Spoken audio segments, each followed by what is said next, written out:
at Lord Ram, we should of course try and seek that those qualities in our leaders. All of us will have to bear the torch, and a nation is built on the shoulders of those who love it. First modern ruler to ban slavery was not Abraham Lincoln. It was actually Chtrapati Shivaji. If you're an Indian, you're one of us. जब मंथन होता है थोड़ा विष भी निकलता है. But I'll tell you why I am confident, because I'm confident about the wisdom of the Indian masses. What do you think the Prime Minister is seeking to do, in your view, Amish, when he pitches himself in the manner in which he described the moment? Ram is the norm, Ram is the policy, Ram is the permanence, Ram is continuity, Ram is all encompassing, Ram is established once. Therefore, when Ram Rajya is established, it lasts not just for years but for centuries. Its impact is for thousands of years. In this modern context, what's the message, in your view, Amish, the Prime Minister is seeking to say? What he said was actually very statesmanly. It was stepping beyond politics. When he's speaking of a few centuries or 1,000 years, he's obviously not only speaking about himself, right? When we say Ram Rajya, it's essentially about Lord Ram as a concept. What that means. Ashwin described some things very beautifully of what Lord Ram means as a philosophy for us. And I think perhaps the message to take away is that when we look at Ram Rajya, when we look at Lord Ram, we should of course try and seek that those qualities in our leaders, but we should try and imbibe those qualities in ourselves as well. One of the things that strikes me as a message from Lord Ram in his style of leadership is that he would put his land and his people above everything else, including his own family. There was another form of kingship, the King Dhritarashtra form of kingship, which was exemplified by this term putra moh, excessive affection for your child. And King Dhritarashtra was from a model where essentially his family was more important than the land or the people. One is not judging, and in the Indian way, you're not supposed to judge, and there's no translation for the English word judgment in Vedic Sanskrit. Where you're right, you're wrong. That concept doesn't exist. You're supposed to understand and apply lessons in your own life. So there was the King Dhritarashtra model. There's the King Ram model, where the nation is above everything else. Is the message that actually all of us should imbibe the qualities of Lord Ram? Because if we are talking about a few centuries or 1,000 years, it's obviously beyond the lifetime of the Prime Minister. It is obviously beyond our own lifetimes as well. All of us will have to bear the torch, and a nation is built on the shoulders of those who love it. Is the Prime Minister's message sagely, and given that he is ultimately a real life politician who needs to do things here and now, and some of them are transactional, some of them need to be done in the cut and the heat and the dust of an election, then what do you think he's looking to do? Well, he's almost looking to rise above the modern day politics and speak to the ages, speak to time. I think the answer again lies in Lord Ram himself. Are there battles where Lord Ram had to fight and had to do what he had to do to win a battle? Of course. And that is the exigencies of the short term. It depends on how you look at time. If you're looking at time only for a quarter or for 5 years, you think in a certain way. But if you look at time over a few centuries, you just think differently. That doesn't mean that you'll ignore the exigencies of the day. You have to fight the battles that you have to fight today. But if you have clarity on where you want to go, what the values are that you stand for as a civilization, then it certainly is, it ends up guiding the decisions that you take today. We are the only pre-Bronze Age culture that is still alive. Swami Govind Dev Giri Maharaj spoke before the Prime Minister, and he sought to compare the Prime Minister's actions with those of Chtrapati Shivaji Maharaj. Explain to our audience why Chtrapati Shivaji Maharaj, given Chtrapati Maharaj's life history, what does the Swami suggest the Prime Minister is doing or ought to be doing or seeking to do? Every other ancient pagan idol worshipping culture was wiped out, and in fact they were killed from existence.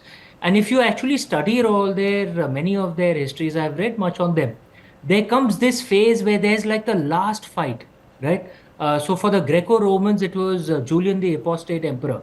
There was that last battle to somehow survive, to keep the flame alive. And then you see how essentially they surrendered. It happened with the Zoroastrian Persians in Iran, it happens with the Greco-Romans, Pharaonic Egyptians, all, right? The reign of Aurangzeb was actually, we were close to being wiped out.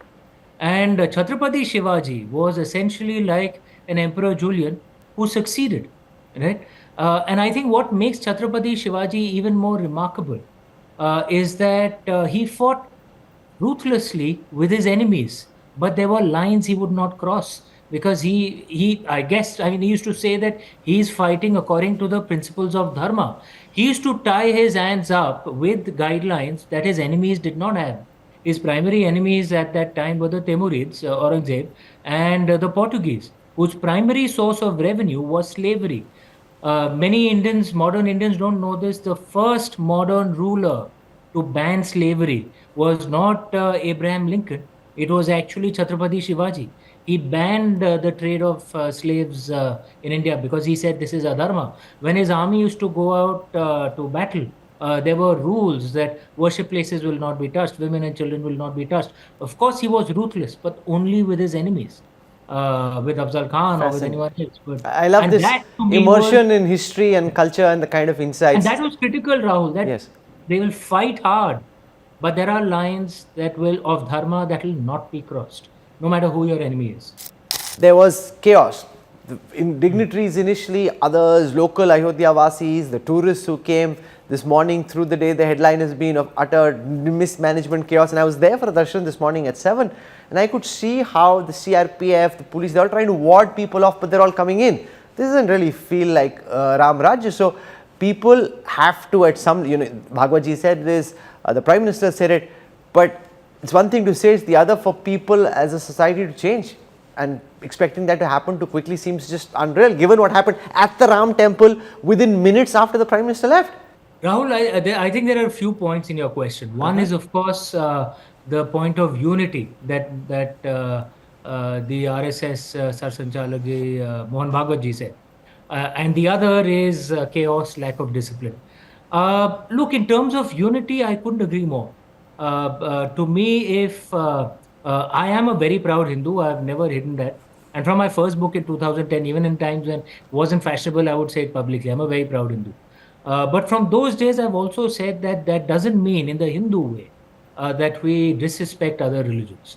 And I say the same thing today as well.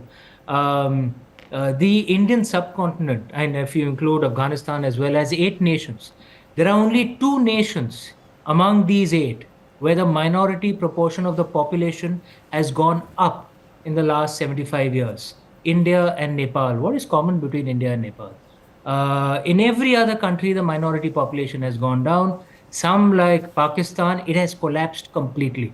The right to equality, right to freedom of religion is based on one very fundamental right, the right to live.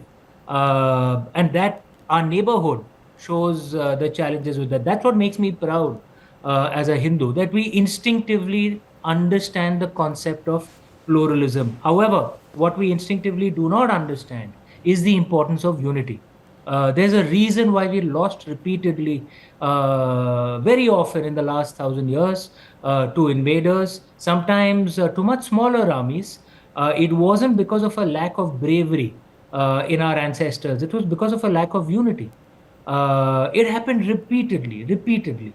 In Maratha history, for example, Kanoji Angre's navy was destroyed because of internal Maratha disunity. Vijayanagar was lost the Battle of Talikota again because of internal disunity. So this is critical for us, and we must be very, very clear.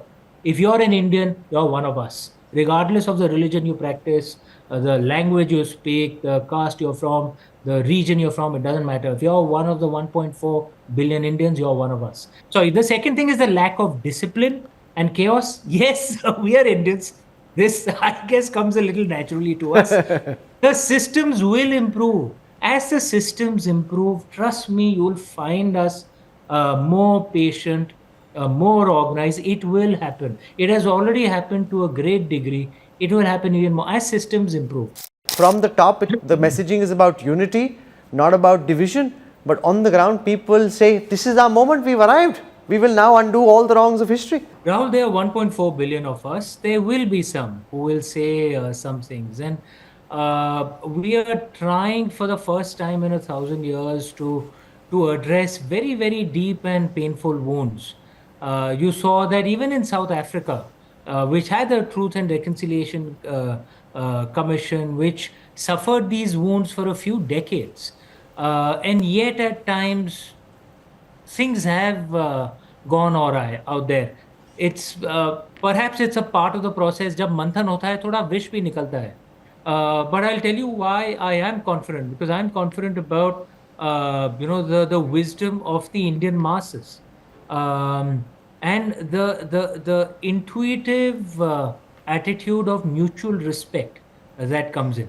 I, as a Hindu, will not be shy of celebrating my religiosity. I have never done that. I wear an Om Namah Shivaya Kada, Rudraksh Mala, I never hide it. I haven't hidden it since, and for a very long time, even pre 2014. This thing that religion is a personal thing is a very Western concept, and it was a reaction in the West to the overweening dominance of the state, which tried to suppress science and reason as well. In India, it is not that way.